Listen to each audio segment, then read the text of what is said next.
y no mantienen al niño esclavizado dentro de las páginas de los libros.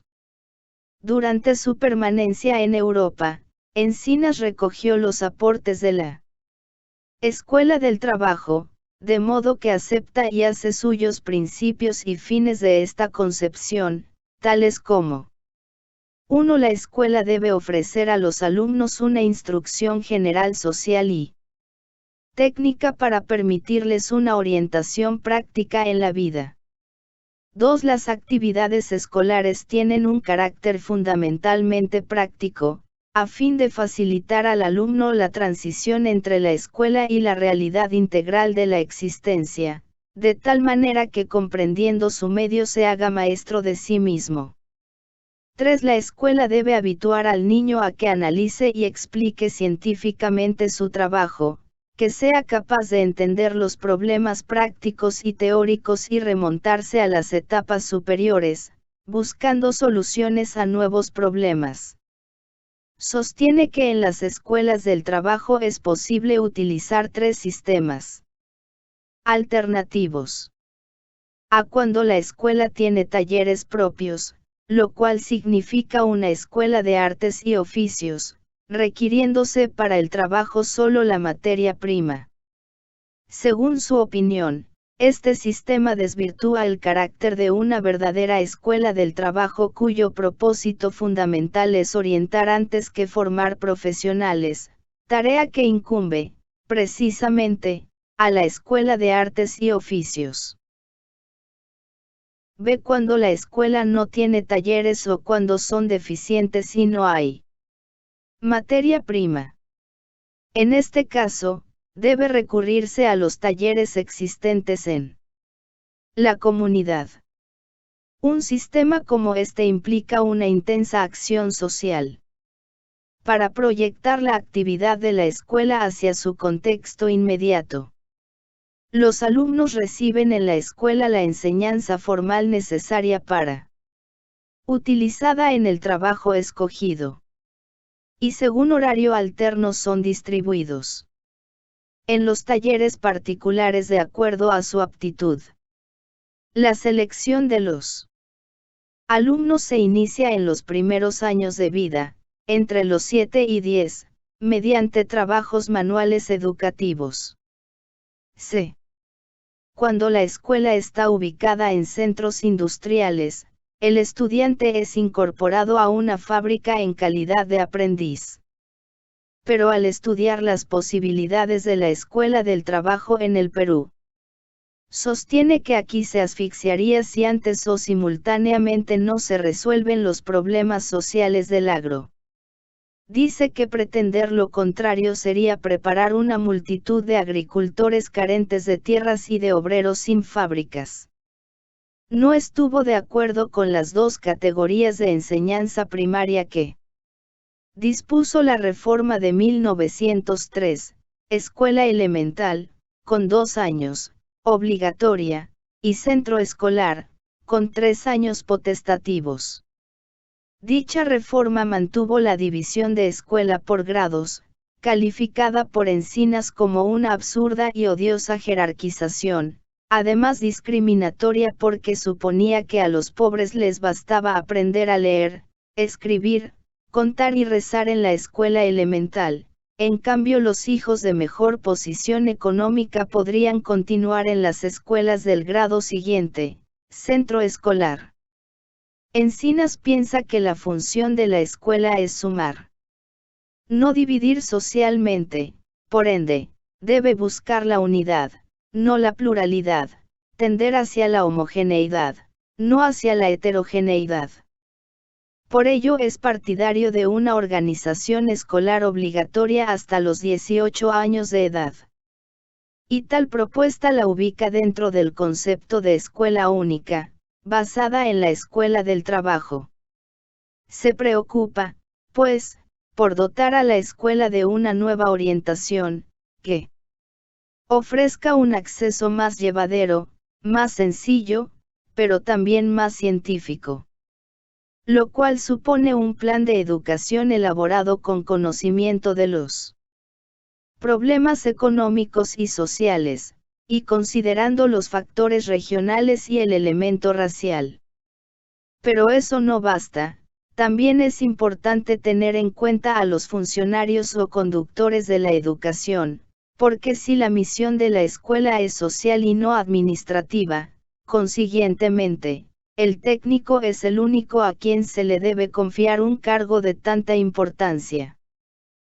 Los planteamientos y experiencias de Encinas en cuanto a las relaciones de la escuela con el trabajo fueron, igualmente, sostenidas por diversos autores, no siempre pedagogos de formación profesional, y consideradas, bajo el rótulo de formación laboral por la reforma dispuesta mediante el Decreto Ley Grados 190 y 326 Ley General de Educación del año 1972.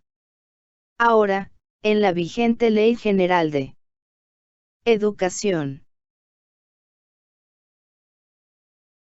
N grados 28.044 tienen acogida con la educación técnico-productiva, una forma de educación orientada a la adquisición de competencias laborales y empresariales con miras al desarrollo sostenible y competitivo. Busca motivar y preparar a los estudiantes para aplicar lo aprendido en un campo específico de la producción o los servicios. Los alumnos pueden acceder, previas convalidaciones, a la educación básica y, en consecuencia, a la educación superior. Para el indio, antes la tierra que la escuela a principios del siglo XX cobró importancia, en los círculos intelectuales, el problema del indio, personaje olvidado, excluido y expoliado a través de nuestra historia. Hasta entonces, los intelectuales buscaban motivos europeos para sus trabajos. Los flamantes doctores escribe Encinas se graduaban disertando sobre Dante o sobre Shakespeare. Los que se llamaban poetas cantaban las glorias de Napoleón. El hecho es que no habían pintores, músicos ni poetas, la más bella trinidad humana. Aún no habían nacido quienes debían cantar las excelencias de la raza o las bellezas del altiplano, o pintar la trágica expresión de la vida del indio, o resucitar la música colla, a cuyo compás danzaron nuestros abuelos. Encinas se ubica en el campo de nuestra identidad, y, ante la magnitud de este problema, plantea como obligación de la escuela preparar a los estudiantes para que se sientan unidos al poblador aborigen por la raza, la historia, la tradición, y convivan con sus necesidades y fundan sus intereses con él. Por tanto, anhela que la escuela cambie su orientación, se aleje de la inequidad, dé la cara a la realidad donde se asienta. Estudiando el problema educacional del indígena, sostiene que por vivir en un medio social hostil, no puede utilizar lo que lee, es decir, tiene barreras que impiden su desenvolvimiento en la sociedad de acuerdo a lo aprendido en la escuela. Por tal razón, considera que, antes o conjuntamente con la escuela, es necesario preparar el medio ambiente, mejorar las condiciones económicas dentro de las cuales debe el indio desarrollar su actividad. El indio es un agricultor, toda su historia ha girado alrededor de la tierra, y el tema que envuelve la tragedia de su vida no es otra que recobrar el suelo usurpado por la violencia y el abuso. Pero no se queda allí, ampliando sus críticas al injusto trato al indio, relacionado con su educación añade. Todo esto acusa en el orden pedagógico la falta de dirección determinada para engendrar un ideal nacionalista. El asunto es más grave, si se piensa que los mentores de este ideal han olvidado que la verdadera nacionalidad reside en el indio. Históricamente, es el dueño del territorio del Perú, el AIOU ha trabajado y AIOU ha defendido. Sin jeoífr de derecho alguno está obligado a prestar sus servicios en el ejército, a construir caminos, a erifeudarse en una hacienda, a someterse a la explotación de compañías mineras, a pagar contribuciones indirectas por tóxicos que diagonal o envenenan y diagonal o matan. Toda la actividad económica e industrial del Perú está en manos de los indios. La redención del indio no es una cuestión de caridad cristiana ni un justísimo reparo que la historia le deber, es un asunto de orden económico. El indio no estará satisfecho mientras no entre en posesión de diagonal o suyo. 4 es la tierra que la escuela, tal el lema de toda política educativa a favor del indio. 17. Como la posesión de la tierra es el móvil de la existencia del indio, todo lo demás, escuela, religión, progreso material, le es indiferente y superfluo. Resulta lógico, para nuestro autor, concluir que una política educativa frente a tales condiciones no puede hacer otra cosa que adecuarse a las reales necesidades del indio. No solo se cometería un error, sino sería injusto tratar de oponerse a esta exigencia de carácter económico.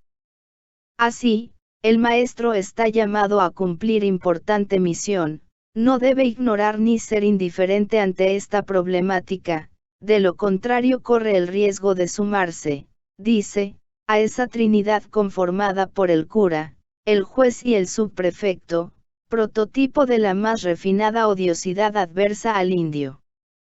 Según su observación, el indio es un tipo dinámico por excelencia.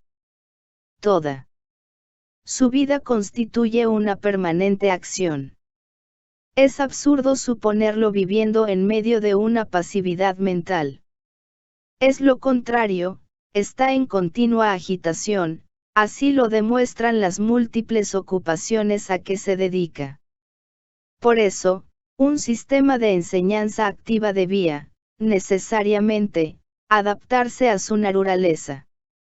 Consiguientemente, el tipo de escuela, la metodología y el trato del profesor deben estar acordes con esas características cuando se trata de niños indígenas. La más notable diferencia entre el indígena y los demás grupos sociales radica, según la observación de Encinas, en que aquel ha sido sistemáticamente excluido de la posesión de la tierra en beneficio de otros. Borrar esas diferencias entraña un proceso esencialmente económico. La escuela tiene aquí importante rol que cumplir. El tipo más aconsejable de institución educativa es la escuela rural porque ésta significa tierra propia, no para preparar peones, sino campesinos que se convertirán en agricultores. Este es, para Encinas, el verdadero valor de la escuela que, situada en el centro de una comunidad, se convierte en el propio hogar del indio. A este hogar habrán de acudir, sin distinción de edad ni género, los indios no solo en busca del silabario, sino también a solicitar consejo, apoyo y protección contra el abuso. La escuela rural no debe tener como finalidad la enseñanza de la lectura y escritura, esta comenzará a medida en que el indio vaya comprendiendo su utilidad, sin imponerla con violencia. Arrancar al indio del medio en que vive, apartarlo de sus diarias ocupaciones, limitar su actividad cerrándolo dentro de los 4 muros de una sala destartalada, poniéndole ante los ojos las 24 letras de un alfabeto que nada significan para él, es a todas luces un absurdo. La escuela debe comenzar infundiendo la más grande confianza y demostrando previamente su utilidad social. Infundir confianza y demostrar utilidad social implica que la escuela debe ejercitar su acción cerca del adulto, interesándose en las actividades cotidianas, ya sea del trabajo, de la alimentación, de las distracciones, las relaciones sociales, dándoles aliento, encauzándolas y, quizás, transformándolas. La escuela se presentará, así, al indio como un elemento que, lejos de ser hostil, le es útil y, por lo tanto, merece su cooperación. De esta manera, el ausentismo escolar desaparecerá. Sostiene que la escuela, antes de organizarse pedagógicamente, estable, siendo planes de estudio, programas y demás elementos del caso, debe organizarse socialmente, creando diferentes grupos para mejorar la agricultura, la crianza de animales domésticos, la vivienda, la higiene pública y privada, el deporte, las danzas, la música, las cooperativas, las instituciones de protección a la infancia, a la vejez y al enfermo. Por estar en armonía con su historia, tradición y costumbres, el indio no puede resistirse al trabajo social de la escuela rural. A medida que se desarrollen tales actividades, y a propósito de ellas, el indio sin esforzarse mucho, de modo espontáneo, aprenderá a leer, escribir y contar, como si fuesen tareas de las más sencillas. La enseñanza de la historia del Perú puede ser el fundamento de una revolución agraria. Con dicha enseñanza, la escuela cumple una misión esencial. Pero no debe ser una enseñanza libresca que relate la historia mutilada de los antepasados, sino ha de ser la historia económica, la historia social, la historia religiosa, la historia del sufrimiento del indio a través de la colonia y la república, así como de la realidad económica y social del presente. Encinas presiente que para la mentalidad de quienes detentan la riqueza, una escuela de este tipo significaría una institución revolucionaria y peligrosa para el orden social. Pero no teme ese comentario, lo acepta y enfatiza que la política educacional del indio no puede ser diferente a la de una verdadera revolución. Añadiendo ideas al bosquejo de la escuela rural, sostiene que ella mantendrá sus puertas abiertas, indefinidamente. Vale decir, será una institución inclusiva. No se organizará en años de estudio, ni periodos de enseñanza para pasar de un ciclo a otro. El maestro dirigirá a sus discípulos sin someterlos a las torturas de un examen ni los clasificará según los cánones de un sistema administrativo. Está seguro que su propuesta no es utópica ni absurda. Cree en su aplicabilidad y que el indio podrá alcanzar en dicha escuela la cultura suficiente para ingresar a la educación secundaria, aunque Encinas no tiene simpatía por este nivel, y aún seguir estudios superiores. Por la gravedad que revestía el problema de la educación indígena y campesina, excluida de la escuela en vastos espacios del país, sobre todo en las regiones altoandinas, diversos personajes del mundo de la política, de la cultura, y con mayor precisión de la educación, alzaron su voz y alcanzaron sus alternativas de solución. Solo a manera de muestra, citamos a dos de ellos. Luis Alberto Sánchez anota, si el problema primordial se plantea en términos de educar a la mayoría, y la mayoría en edad escolar pertenece a la raza indígena y al estatus rural, nada se podría avanzar sin resolver el problema de la educación primaria del niño indígena. Y como este problema se liga íntimamente al de la posesión de la tierra, resulta todo trabajo infructuoso si no se plantea y resuelven, simultáneamente, las cuestiones de la letra y de la tierra 20 y propone la diferenciación efectiva de una escuela rural en relación con la urbana. Por su parte, Luis E. Valcárcel escribe, la educación sería estéril e inclusive no podría surgir como no ha surgido hasta hoy si mantuviéramos al pueblo indio en la más negra miseria. Debe anteceder una radical reforma agraria que permita la redistribución de las tierras no por individuo, sino por grupos o colectividades. El Estado crearía un gran número de granjas y las propias comunidades serían transformadas en granjas colectivas.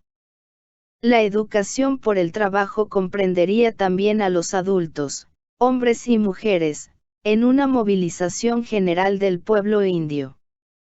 Como se ve, ideas y coincidencias en relación a la educación del medio rural e indígena las hemos tenido, pero lamentablemente han faltado decisiones políticas para afrontar esta gran cuestión. Así el país dejó correr el tiempo sin atender a los excluidos. Compatriotas nuestros envueltos en la pobreza, hablantes del quechua, aymara y otras lenguas nativas, con sus costumbres ancestrales y su folclore distintivo, quedaron marginados de los alcances del Estado. Y la inequidad en el área educativa llegó hasta el siglo XXI. Es pertinente anotar que Encinas, al referirse al indio, utiliza una connotación primordialmente y a veces exclusivamente racial. Sin embargo, la caracterización de un indio, más que por su raza, radica en sus costumbres, su lengua, su vestimenta típica, sus creencias, su organización comunitaria, vale decir, su cultura. Son esclarecedoras al respecto las palabras de José María Arguedas. Es, en efecto, la diferencia de cultura lo que tipifica al indio y no la supuesta uniformidad racial, pues hay indios blancos, y hay señores de costumbres europeas que racialmente son mestizos o indios ya los que nadie, o casi nadie, considera como tales. 22 Además, Encinas fija sus preocupaciones en los habitantes altoandinos, no obstante que en las otras regiones también existe población indígena. Ciertamente, en su visión general del Perú y en sus preocupaciones específicas por la educación, focalizó su atención en el medio rural, en la población indígena, particularmente de la Sierra del Sur. Este hecho sería explicable por la secular inequidad recaída en esos sectores del país, cuya problemática socioeducativa, por su gravedad, requería urgente solución. Pero le impidió tener una mirada más amplia, y así omitió a las otras regiones del país, a las áreas urbanas y suburbanas, a los obreros y demás trabajadores. Reforma, nueva estructura del sistema educativo. En el planteamiento de nuestro personaje, la organización de una escuela, entendida como él la presenta, conlleva una vasta obra de reforma de la educación. Dicha reforma, al considerar a la escuela rural como el núcleo asentado en nuestra realidad, asume una orientación nacionalista, a su entender. Y afirma que las reformas escolares han consistido en cambiar un plan de estudios por otro, un simple acomodo de las mismas materias de enseñanza, que satisfacían los intereses de directores de colegios particulares y autores de textos. No tenían criterios científicos. En Lima, nunca se han dado cuenta que Puno y Cusco tienen